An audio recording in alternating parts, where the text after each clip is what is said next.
امریکہ نے اقوام متحدہ کی سلامتی کونسل کو بتایا ہے کہ اس نے اسرائیل، فلسطینیوں اور دوسروں پر واضح کیا ہے کہ اگر فریقین جنگ بندی کا سوچیں تو امریکہ اس کے لیے مدد دینے کو تیار ہے۔ امریکہ سفارتی ذرائع کی مدد سے اس تنازع کے خاتمے کے لیے انتھک محنت کر رہا ہے۔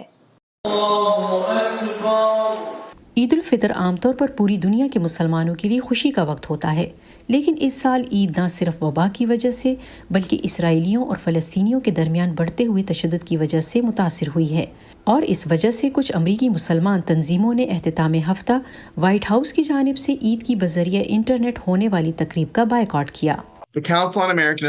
کونسل آن امریکن اسلامک ریلیشنز نے دیگر مسلمان تنظیموں کے ساتھ مل کر وائٹ ہاؤس کی ورچوئل عید کی تقریب کا بائیکاٹ کیا ہے۔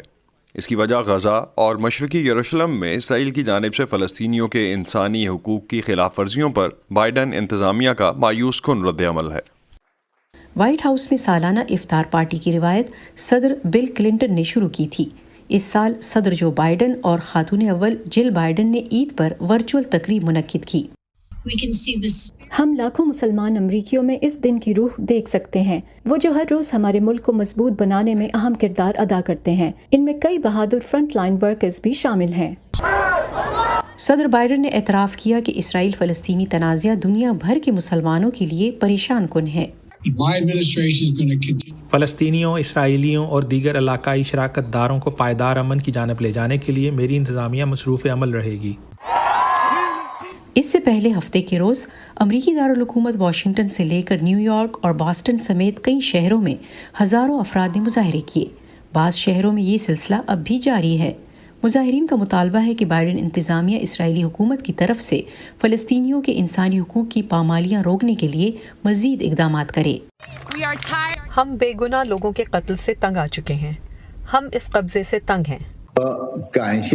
اسرائیل کے اپنے دفاع کے حق پر بات کرتے ہوئے اقوام متحدہ کے لیے اسرائیلی سفیر گیلارڈ اردن نے سیکیورٹی کونسل سے کہا کہ حالیہ تنازع کا آغاز حماس نے کیا تھا۔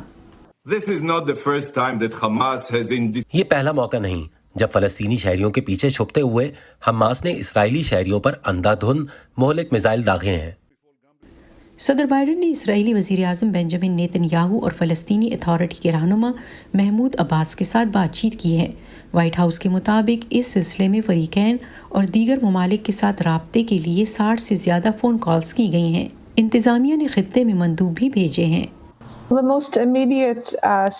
فوری طور پر جو اقدامات امریکہ کی طرف سے اٹھائے جانے چاہیے، جو کہ لگتا ہے وہ اٹھا رہے ہیں، وہ اس بات کو یقینی بنانا ہے کہ تشدد کی موجودہ صورتحال میں اضافہ نہ ہو اور یہ قابو سے باہر نہ ہو۔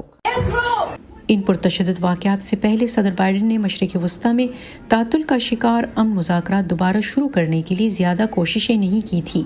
اب ان پر نہ صرف امریکی مسلمانوں کی طرف سے بلکہ ڈیموکریٹک پارٹی کے ترقی پسند دھڑے سے تعلق رکھنے والے قانون سازوں کی طرف سے بھی دباؤ ہے کہ وہ ایسا کریں۔